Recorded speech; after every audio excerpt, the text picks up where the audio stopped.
Hello everyone. In this video, we will try to understand section 98 of CPC. Its heading is decision where appeal heard by two or more judges. ठीक है, तो जहां पर appeal जो है किसी भी डिग्री को लेके कोई अपील जो है वो हायर कोर्ट में जाता है और उस हायर कोर्ट में दो या दो से अधिक जजेस हैं, तो वो अपना डिसीजन कैसे देंगे उस डिग्री को लेके उसके रिगार्डिंग जो प्रोविजन है वो हमें सेक्शन 98 में देखने को मिलेगा। सेक्शन 98 में सबसेक्शन 1 सबसे पहले कहता है where an appeal is heard by a bench of two or more जजेस। तो जहां पर एक अपील जो है या तो दो से अधिक जजेस द्वारा सुना जा रहा है, ऐसे में the appeal shall be decided in accordance with the opinion of such जजेस और of majority if any of such जजेस। तो जो डिसीजन है कि उस अपील को एक्सेप्ट किया जाए या ना किया जाए, वो डिपेंड करेगा इन दोनों जजेस पे। अगर ये दोनों जजेस कह देते हैं कि हाँ, ये जो अपील है ये एक्सेप्टेबल है, तो उसको एक्सेप्ट कर लिया जाएगा। इन केस 2 से अधिक जज है, मान लो 3 है, 4 है, 5 है, तो ये जब एग्री करेंगे, तभी वो अपील जो है एक्सेप्ट होगा। इन केस आगे ये बताया जा रहा है कि मान लो दो जजेस हैं, जज नंबर 1 और जज नंबर 2। ये दो जजेस हैं। एक ने बोला कि हाँ, इस अपील को एक्सेप्ट किया जाना चाहिए और एक कह रहा है कि इस अपील को एक्सेप्ट नहीं किया जाना चाहिए। तो यहाँ पे कॉन्ट्राडिक्शन देखने को मिल रहा है। तो अब क्या इसको अपील किया जा सकता है या नहीं किया जा सकता है? इसको नहीं किया जाएगा। जो डिक्री है उसको वैलिड मान ली जाएगी, क्योंकि यहाँ पर जो है इसको एक क्लीन चिट नहीं मिला और क्लीन चिट मिलना ज़रूरी है। तो ऐसे केस में अगर जो एक सही कह रहा है कि एक कह रहा है कि एक्सेप्ट होना चाहिए, एक कह रहा है कि नहीं होना चाहिए, तो ऐसे में वो जो डिक्री है, जो पहले जो ओरिजिनल जुरिसडिक्शन से जो डिक्री आई है, उसी को कन्फर्म कर लिया जाएगा, उसी को वैलिड मान लिया जाएगा। अपार्ट फ्रॉम दैट मेजॉरिटी वाले केस में आ जाते हैं। जज नंबर 1 है, जज नंबर 2 है, जज नंबर 3 है। ऐसे में मान लो ये कह रहे हैं कि वो जो डिक्री है वो अपीलेबल है और अ, उसकी उसकी हियरिंग के लिए हम उसको एक्सेप्ट करते हैं। तो ये एक्सेप्ट करते हैं। ये रिजेक्ट कर देते हैं ये कि नहीं, वो हियरिंग के लिए सूटेबल नहीं है और उसमें कुछ है भी नहीं सुनने वाला। जो ओरिजिनल जुरिसडिक्शन वाली कोर्ट ने जो डिसीजन लिया वो सही है और इसको एक्सेप्ट करके टाइम कोर्ट का वेस्ट करने की ज़रूरत नहीं है। तो ये डिनाई कर देते हैं। तीसरे वाले जो हैं वो एक्सेप्ट कर लेते हैं। तो यहाँ पर मेजॉरिटी वाइज जाएँगे। फर्स्ट और थर्ड ने एक्सेप्ट कर लिया, तो वो जो डिक्री है वो अपीलेबल हो जाएगी और उसको फिर हायर कोर्ट जो है वो सुनेगी। और ये जो तीनों जजेस हैं ये हायर कोर्ट के ही हैं। तो क्योंकि मेजॉरिटी कह रही है कि अपीलेबल है और तो उसको उस उस डिग्री के ऊपर सुनवाई स्टार्ट हो जाएगी। अब इसको रिवर्स करके देख लेते हैं। मान लीजिए ये जज मना कर रहे हैं कि नहीं, डिक्री जो है वो ठीक है, ओरिजिनल कोर्ट ने जो डिक्री दी है वो ठीक है, उसमें कोई करेक्शन करने की ज़रूरत नहीं है। सेकंड कह रहे हैं कि वो ठीक नहीं है, उसमें करेक्शन करने की ज़रूरत है और थर्ड कह रहे हैं कि नहीं, ज़रूरत नहीं है। तो यहाँ पर भी मेजॉरिटी वाइज जाएगा और वो जो डिक्री है वो अपीलेबल नहीं होगी, क्योंकि दो जजेस जो है मेजॉरिटी में उन्होंने मना कर दिया है। तो वैसे ही मेजॉरिटी चाहे 4 की हो या फिर 5 की हो, और फिर 4 वाले मैं बता देता हूँ। एक ने बोला कि नहीं है अपीलेबल, एक कह रहा है अपीलेबल, एक कह रहा है नहीं है अपीलेबल, एक कह रहा है अपीलेबल। तो ऐसे में फिर जो है क्लीन चिट नहीं मिला, तो पुराना वाला जो है उसी को कंफर्म कर लिया जाएगा, जो ओरिजिनल जुरिसडिक्शन वाली कोर्ट ने दिया था, उसी को कंफर्म कर लिया जाएगा, जो जैसा कि यहाँ पे हुआ था। तो क्लीन चिट मिलना ज़रूरी है। और 5 वाले केस में बहुत ईज़ी है, मेजॉरिटी जो कहेगी, मैं मान लो ये भी कंफर्म कर लेती है, तो यहाँ पर 1 कंफर्म, 2 कंफर्म और ये 3 कंफर्म। तो वो जो डिक्री है वो अपीलेबल हो जाएगी, एक्सेप्ट हो जाएगी और कोर्ट जो है डिसाइड करेगी कि वो डिक्री को रिवर्स किया जाए या फिर उसको विदहोल्ड किया जाए, तो मेजॉरिटी वाइज। तो अगर ऑड नंबर में है तब तो कोई इशू नहीं है, तब तो मेजॉरिटी वाइज चल सकता है। लेकिन अगर इवन में है तो क्लीन चिट मिलना ज़रूरी है, अदरवाइज स्ट्रक हो जाएगा और स्ट्रक होने का मतलब कि जो जजमेंट है, पुरानी वाली जो डिक्री है उसी को वैलिड मान लिया जाएगा। ये कह रहा है। अब इसकी लैंग्वेज को एक बार थोड़ा समझ के देखते हैं।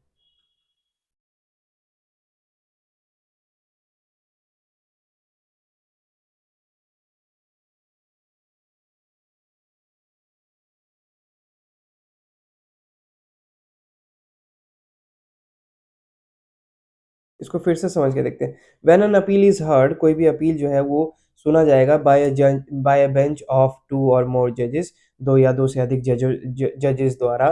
The appeal shall be decided, appeal जो है डिसाइड किया जाएगा in accordance with the opinion of such जजेस। तो वो जो जजेस हैं, जितने भी जज हो, दो हो या तीन हो या चार हो, उन जज के ओपिनियन के बेसिस पे ही उस डिग्री को एक्सेप्ट या फिर रिजेक्ट किया जाएगा। और मेजोरिटी में हो, अगर या फिर इन केस जो है सहमति सबकी नहीं बन पा रही है, मान लो 5 जजेस हैं, जज नंबर 1, 2, 3, 4, 5, ये 5 जजेस हैं, या तो इन सबकी सहमति पे हो जाए, सबकी सहमति एक साथ है, तब तो वेल एंड गुड। अगर नहीं है तो मेजॉरिटी वाइज, मान लो ये दे रहे हैं, ये नहीं दे रहे हैं, ये दे रहे हैं, ये नहीं दे रहे हैं, ये नहीं दे रहे हैं, तो मेजॉरिटी जो कहेगी, यहाँ पे 3 रिजेक्शन मिल गए हैं, तो मेजॉरिटी का मतलब है रिजेक्शन, तो वो जो पिटीशन, वो जो अपील है वो रिजेक्ट हो जाएगी उस डिग्री को लेके, ऐसे।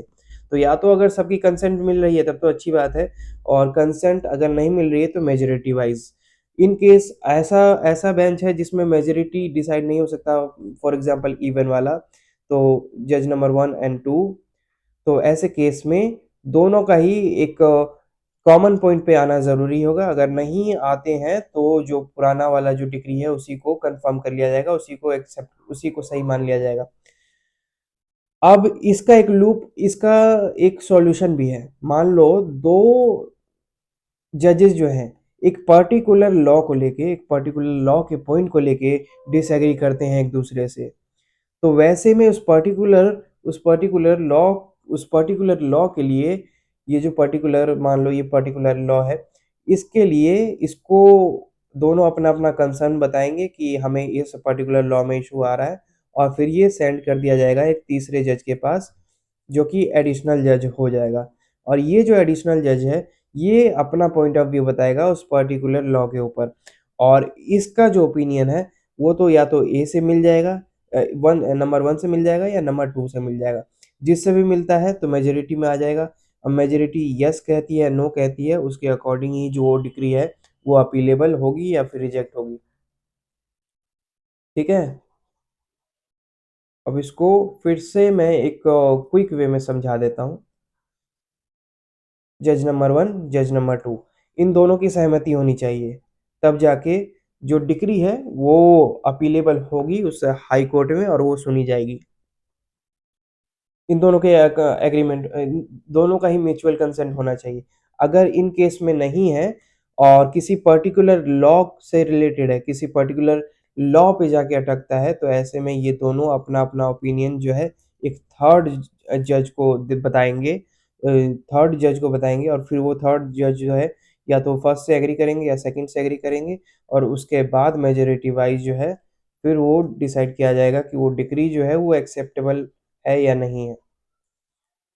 इन केस ऑड नंबर में जजेस है, मान लो 1, 2, 3, 4, 5, तो ऐसे केसेस में जो है मेजोरिटी जो डिसाइड करेगी उसी को फॉलो अप किया जाएगा। That's it.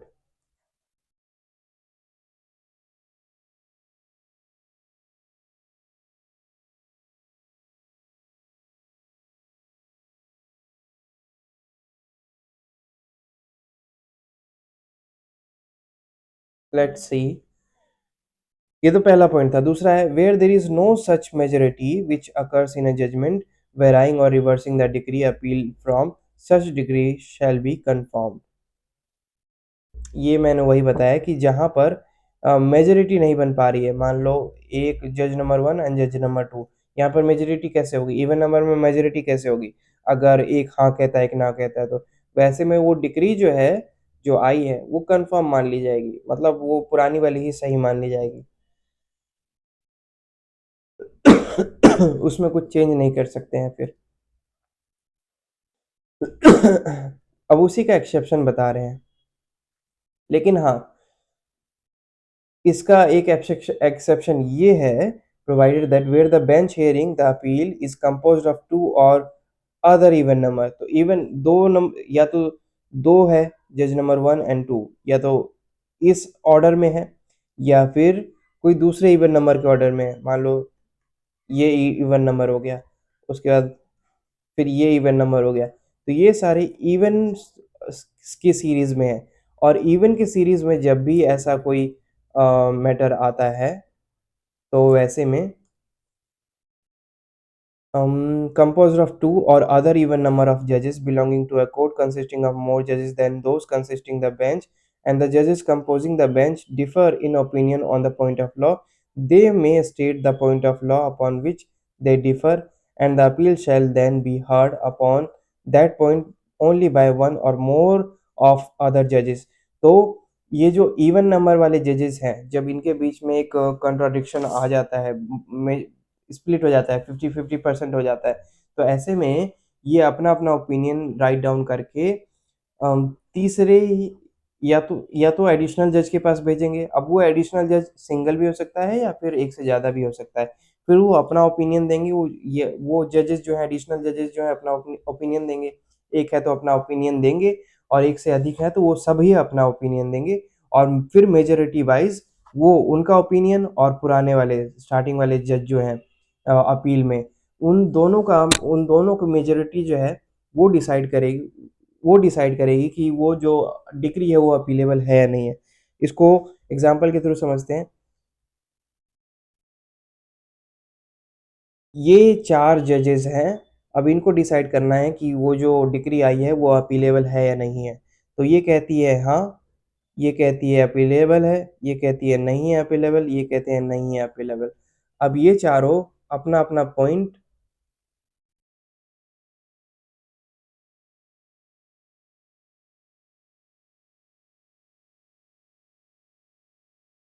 ये चारों अपना-अपना पॉइंट राइट डाउन करके इन चारों ने अपना-अपना पॉइंट राइट डाउन किया और एक एडिशनल जज के पास भेज दिया, जिनका नंबर है जज नंबर 5। अब ये एक जज भी हो सकते हैं या एक से ज़्यादा भी हो सकते हैं। मान लो 6, 7, 8, एक से ज़्यादा भी हो सकते हैं। 1 भी हो सकते हैं, 2 भी हो सकते हैं, 3 भी हो सकते हैं, 4 भी हो सकते हैं, जितने मर्ज़ी। अब ये जो है ये कहते हैं कि हाँ, उस पर्टिकुलर लॉ से रिलेटेड इन्होंने अपना ओपिनियन दिया है, एक पर्टिकुलर लॉ पे अटक गए थे ये, कोई पर्टिकुलर लॉ से रिलेटेड है, तो वहाँ पे अटक गए थे, तो उस पर्टिकुलर लॉ पे ये अपना ओपिनियन देते हैं कि हाँ, ये सही है, ये सही है, ये सही है, ये गलत है, ठीक है? तो यहाँ पे 3 आ गया, 3 ये और 2 ये, 5 टोटल कितने हो गए? 8। अब 5 आउट ऑफ 8 तो मेजॉरिटी कह रही है कि अपीलेबल है तो अपील हो जाएगा, ये ऐसा।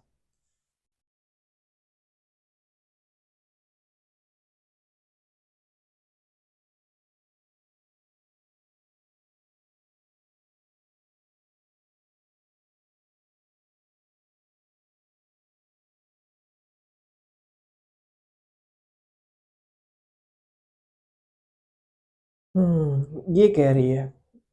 तो इसको फिर से अगर समझें, मोटा-मोटा अगर रिवाइज़ करें, तो जजेस डिसाइड करेंगे कि कोई भी डिक्री अपीलेबल है या नहीं है।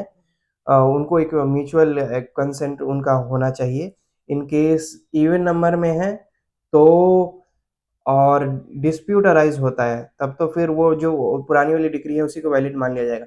लेकिन इवन नंबर में है, डिस्प्यूट अराइज़ होता है किसी पर्टिकुलर लॉ को रिलेटेड, तो उसको एक एडिशनल जज के पास भेजा जाएगा। एडिशनल जज सिंगल हो सकता है या फिर मोर देन 1 हो सकता है।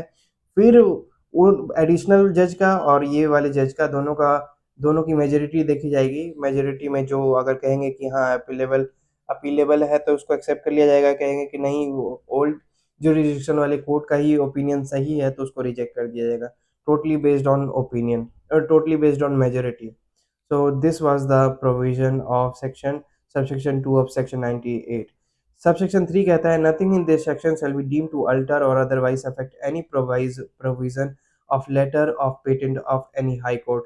तो हाई कोर्ट का कोई स्पेशल रूल है जो जो ऐसे मैटर को एक डिफरेंट वे में डील करता है, तो उसको ये सेक्शन उसके ऊपर ये सेक्शन जो है बाउंड नहीं होगा और उस पर्टिकुलर एक्ट को, उस पर्टिकुलर प्रोसीजर को जो कि हाई कोर्ट का है, उसको ये सेक्शन कहीं से भी अफ़ेक्ट नहीं करेगा। So this is the exception for high court कि ये तो जनरली हमने बता दिया। लेकिन ये जो अगर हाई कोर्ट के पास स्पेशली इन सारी चीज़ों को डील करने के लिए कोई डिफरेंट रूल है, तो ये सेक्शन उसको इफ़ेक्ट नहीं करेगा। This was section 98, that's it. And इसमें कुछ गलती हो तो मुझे भी करेक्ट कर देना। Apart from that, have a good time, bye bye, see you.